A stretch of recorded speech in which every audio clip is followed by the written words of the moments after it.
Expressions, a student-curated exhibition. Without further ado, I'd love to pull up our main curator, Erin Shapiro. She is the curator for the Springfield Museum of Art and really phenomenal partner to have in this. She stewarded 4 students from around the state to curate this exhibition of 12 professional artists who also live in the state. Erin, if you'd like to come on up. Thank you so much, Kat. It's absolutely been my pleasure getting to work on this project over the last year. As Kat said, we have a dozen artists throughout the state of Ohio, as well as 4 high school students, and we've all been working collaboratively together.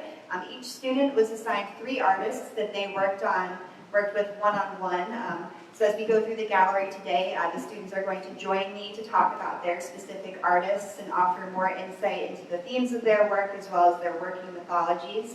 But before we get going, I just want to thank everybody for the opportunity. Thank Kat. It's really been a wonderful experience, not only for myself, but for the students as well. And we really appreciate all of you being here today to hear more about this fantastic show. So without further ado, I'm going to bring up Sydney Shabbat, who's our first student on the docket today. And we're going to move over to discuss this piece by artist Julia Christensen. So Julia is currently a professor at Oberlin College. She travels extensively to create her work. She's worked for NPR and actually is currently working on a project with NASA. So her work is very wide-ranging in terms of medium, though generally in the video format. And Sydney is going to talk more specifically about this piece that she selected for the exhibition. Hi, I'd also like to, thank you. I'd like to also bring up that all the curators here are from Ohio, as well as the artists here. So all of these artists here and their different interpretations of nature are all from Ohio. I thought that was very nice. As Erin Shapiro said, this is Julia Christensen, and this is an installation video of ice caps, and I thought that it would fit very nicely, as most of her works are very big. So this was the one that I felt would fit the best in the exhibition. And this is the only video on show at the exhibition.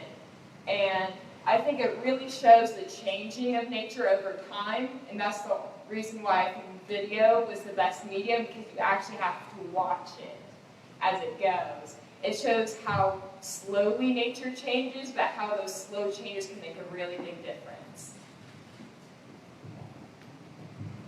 Thank you, Sydney. Making sure that, there we go. So I get to get it. We're just the right angle, I think, to get it to pick up. Yeah, Sydney made some great points about this piece, particularly the time commitment, which is something we discussed. So this is the only video that we have as part of this exhibition. And as Sydney was saying, it really asks the viewer to spend more time with it, which is an aspect of Julia's work that's unique. So it's not something that you can just come up to and look at for a moment. You really have to sit and spend time with it to get the full impact, much like, as Sydney said, experiencing nature functions. So thank you, Sydney. We're going to keep Sydney up here with us as we move on to our next artist to my left. So actually we'll be discussing this piece over here to begin with. So these 5 works are all by Emily Sullivan Smith. Emily is a professor at the University of Dayton, and she works mainly in printmaking, although as you can see from her works represented, she uses other mediums as well to see some of the themes she's talking about, which Sydney will get into greater detail. And just a quick plug that she's going to have a solo show coming up at the Springfield Museum of Art in the summer of 2020. We're going to have 15 to 20 of her works on display, including some newer pieces she's creating specifically for the show. So if you like her work here, and I don't see how you couldn't, please get that on your calendars for 2020. And I'm going to hand the mic over to Sydney, and she's going to talk more in depth about some of the pieces we're looking at right now. As she said, this is, am I on? Okay.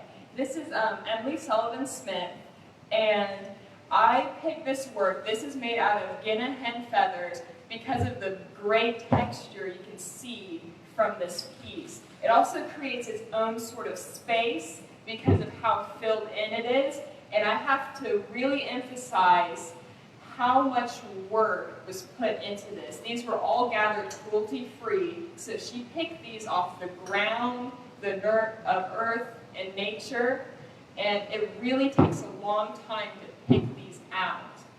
I really thought this went into the theme of nature because of that, because nature is so vast, and it takes a long time to build something up over time. I really thought that this created a great space, and I thought it'd be great to see live.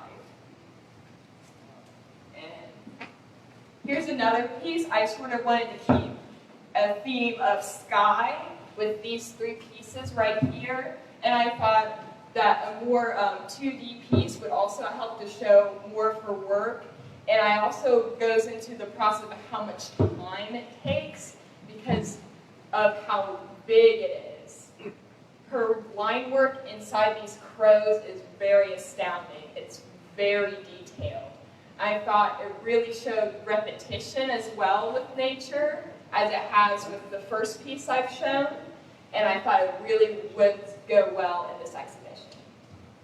The final piece I'd like to show is actually the one shown on the postcard. You might not recognize it because it's zoomed in so much, but these are all glass silk beads. These are all glass beads, and they're threaded with silk. So she individually got every single one of these glass beads and sewed them on the entire for this piece.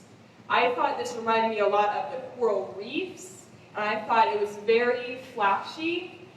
And the reason why that interests me so much is we don't typically see nature as something flashy or beautiful because we're always in it all the time. But if you really take a look to appreciate and look at nature, you can really see the beauty in it. That's what I loved about this piece and the process it took to make it. Thanks so much, Sydney. I'd like to point out as well, just what a nice job Sydney did curating these pieces from Emily and how well they all go together. So really appreciate the back and forth emails that you had with her. So thank you for that, Sydney. Next up, we're going to move on to Jolene Powell. She teaches at Marietta College, and she's also represented by Brant Roberts Galleries here in Columbus. So if you're interested in seeing more of her work, I've heard that she's got a new body of work coming up soon at Brant Roberts, so please check that out as well. This series that we're looking at is a relatively new one also. The origins of it happened during a residency that she had in Iceland. Then she got the works back here and continued to work on them. But Jaden's going to talk to us a little bit about what he likes about the pieces and how they speak to him. So here you go, Jaden. What I like about this piece especially is because of the iceberg or glacier, on how it's detailed as in the ridges, and over time how like this setting seems more like at sunset or at dawn, and which gives the glacier that's normally like dark blue at the bottom to light or clear, it gives it a little glistening or a tint of like a yellowish orangish color. And you can see right here, that's where the shadow is, so that's why it's not getting as much light, and how the depth of water just gets darker along from the shore and down, and you can see the shadow of the glacier into the water. Yeah, that's great. Thank you, Jaden. Something else that Jaden and I talked about in our conversations, Jolene, is how even though these pieces were created site-specifically in Iceland, they're also very relatable in terms of other locations. And that's something that she does intentionally. So I talked to her as well about how somebody might look at this and think Maine or Colorado or something to that degree and relate to the works in that way. And I think as Jaden was getting at, that's really owed to the fact that she does abstract her pieces through layering, through scraping away, through these different techniques to create a sense of history. And also by using these very colors that aren't necessarily realistic, but are relatable in terms of mood or presence or the essence of what she's getting at. So thank you, Jaden, for offering those insights. We're going to come right over here to wherever you speak. Point that a little bit towards you. So Towards you. Sure. So, like tilt. Is that better? Tilt and down. Yeah. Yep. All right, up next we have artist Gregory Spade, who teaches at Kenyon College. He's been working in the medium of photography for several decades now. And Michaela was his student curator, working one-on-one with him to select artworks from his vast body of work. So I'm going to hand the mic over to her, and she's going to talk more about his process and ways of making. Yes, I picked this piece because the theme is really nature, and I thought that these pieces look really organic, and these are actually handmade photographs, no camera photographs, and he made them with maple syrup, hibiscus dye. He made them handmade, and he didn't know what he was going to get when he made these. He didn't know what he was going to get. It was all experimental, and I think that it had a great outcome. These, I kind of looked at these, and they look kind of like cells to me, like cells in the human body or even in plants. And I thought that was really interesting. And these are all, the leaves, they're blown up really hard. So you can really see all the details in them, all the intricacies, all the complexity, everything. So I think that's really nice. Another piece here that I wanted to talk about was this one. It looks really different from the last one. And it's got kind of a burning kind of fire kind of thing going on, and it's really dark, and the points that we wanted to bring up was how much nature kind of changed in our society, in our world, how much we're almost destroying it though with all the industrialism, all of that, and you can kind of see that the destruction of the leaf. You can kind of see that in this piece, but it still looks really pretty and interesting. So I really like this piece.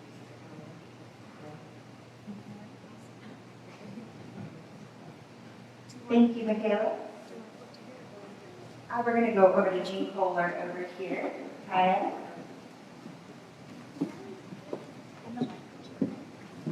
All right, so up next we have artist Jean Kohler. She's based in New Carlisle, Ohio. I've actually had the great pleasure of doing a few studio visits with her over the last 2 years, so I can attest to the fact that all of these paintings really are from observation. She has her studio overlooking an acre or two, and so all of these works are done, like I said, from direct observation. And Kaya is going to talk a little bit more about the techniques she uses to capture her surroundings. So Kaya? So I think I picked these pieces to be in the exhibition because it truly shows the observation through the changing hours of the day and how the light can impact that. And so you can tell with all the changes in light and shadows, which I thought was really interesting about her work, and that's a very definite style that you can tell and everything. And also another thing that I really liked is that even though she was basing her artwork off of observation, she has her own style that's like a mix between abstract and representational sort of art. So you can start at the bottom and then work your way up to the top. And you can't really tell what's going on here, and then you give your eye the composition, and you can put the whole picture together. And I think that's really interesting. And then the piece over here, this is a piece that was probably my favorite. It's super special because something we notice in winter time is that everything's super cold and brutal, but she added her own viewpoint on that and how it can be warm too. And she added the pink hues, which was super interesting to the composition. Thank you, Kaya. Yeah, I think what Kaya just summed it up really, really well. It's just that use of light is at once so familiar and also makes you reappreciate these subtle changes in nature throughout the season. So it might make you think about it in a different way or give you a sense of nostalgia even when you're looking at the work because of how well she depicts that light. So fantastic, thank you. Next up, we're going to switch right behind us. We have Taryn McMahon over here.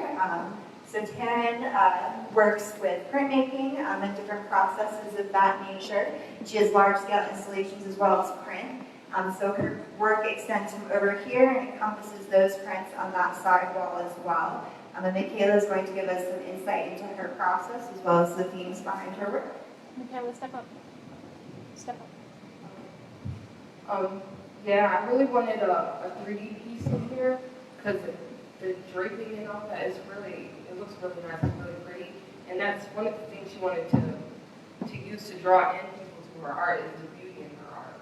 And I think it really does work. I really like it. It's really beautiful.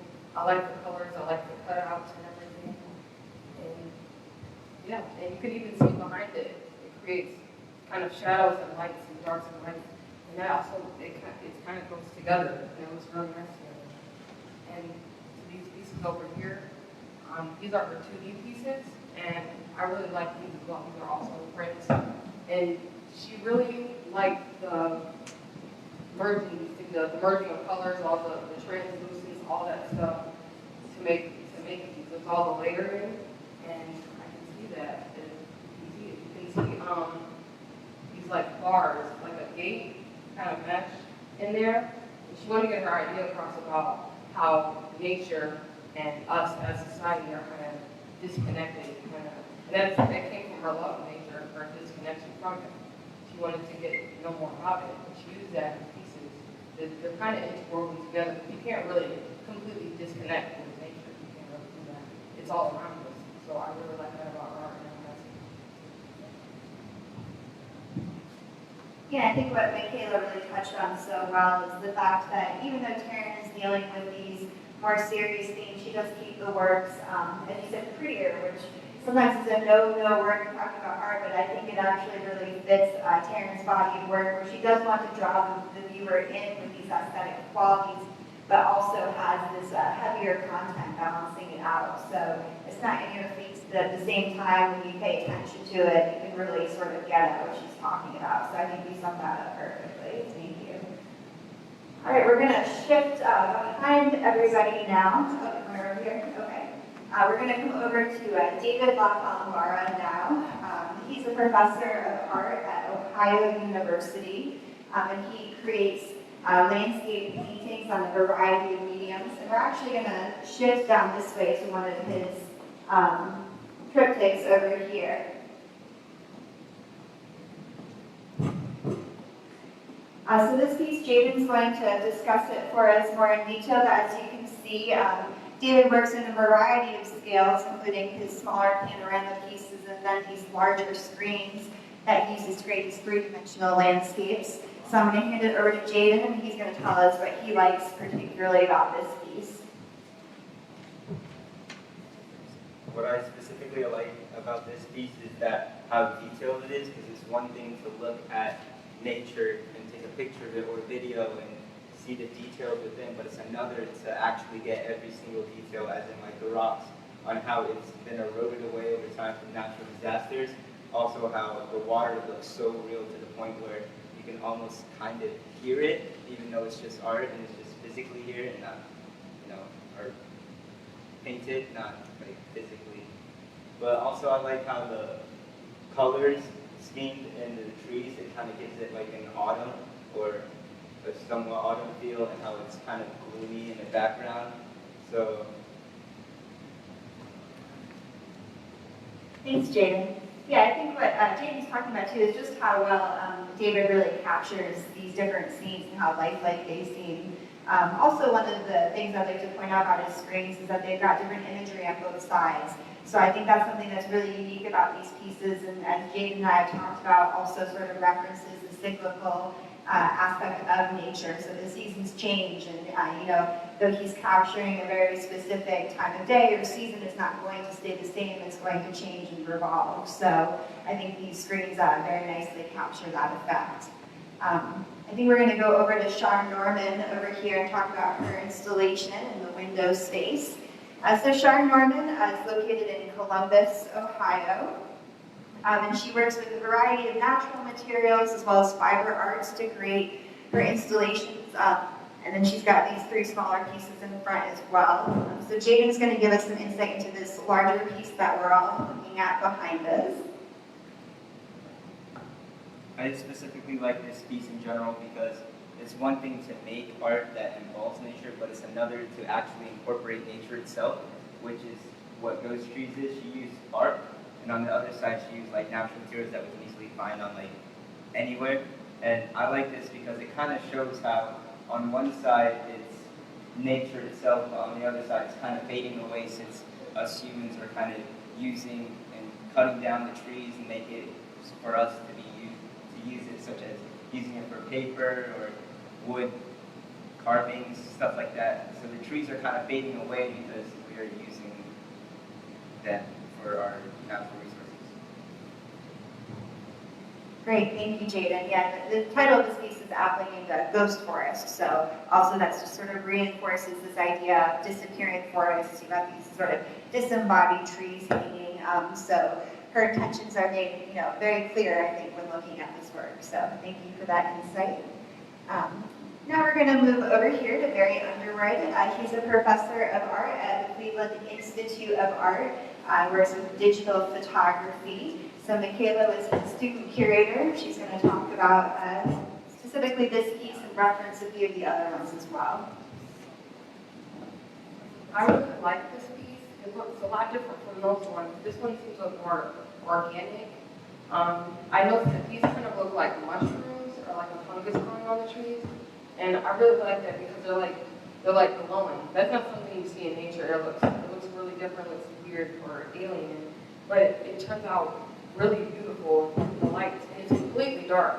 It looks kind of ominous, but it showcases the lights much more. They're just glowing out there, and I think that looks really beautiful. And in reference to these are more, they're less organic, they're more alien, I would say. These are linear kind of forms that he's made, and he made these on the scene in each photograph.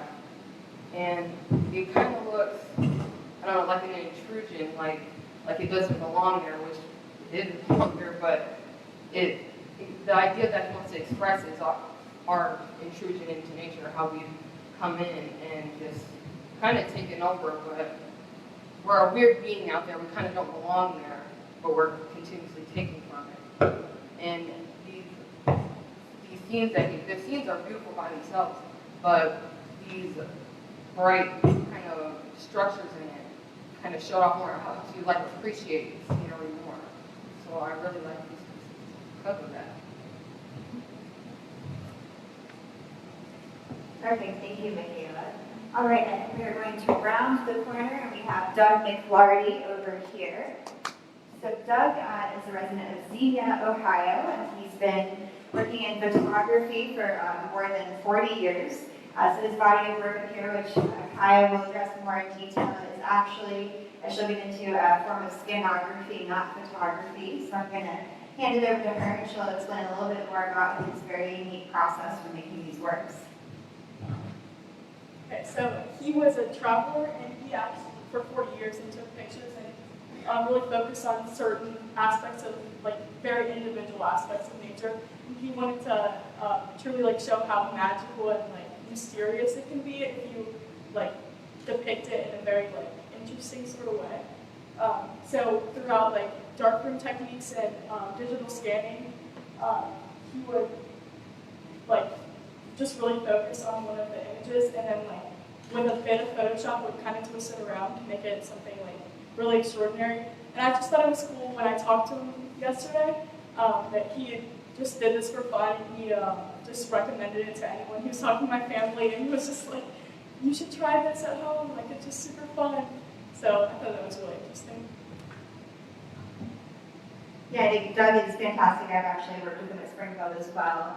And one of the things we were talking about is just the broad appeal of his work and how the kids in the gallery, you see the faces that he's created out of these materials are really drawn to it, and you have adults who appreciate sort of the humor behind the works as well. So it really speaks to all different age groups.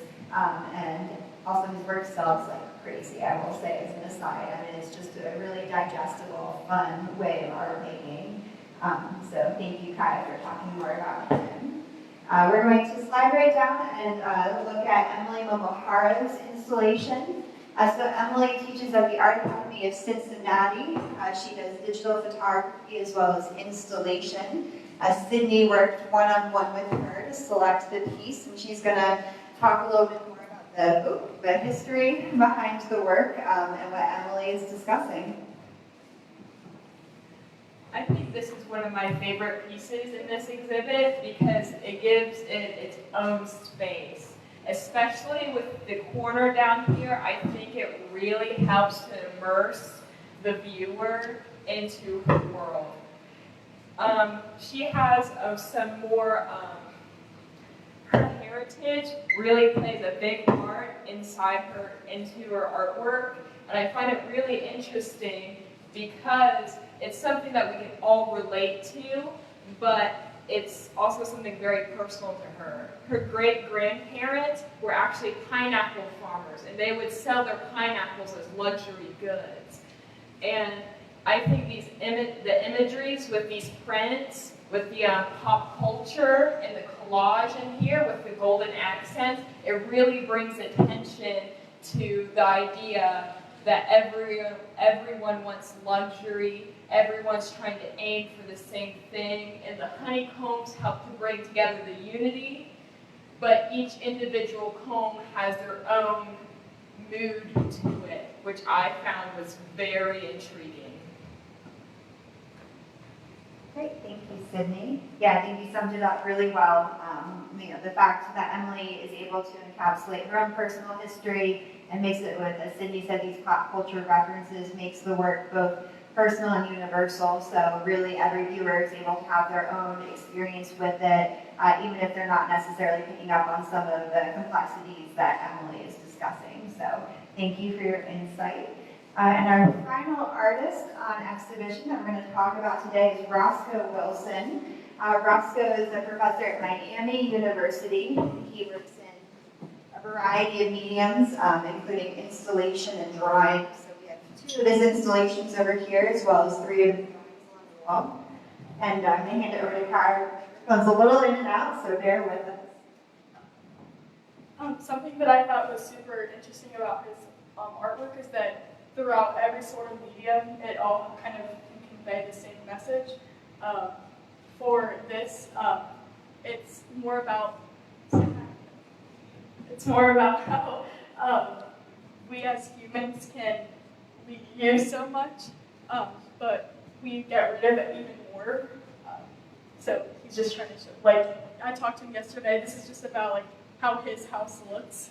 He said, and his wife said that she felt like her house was with all the things they have and they just throw away.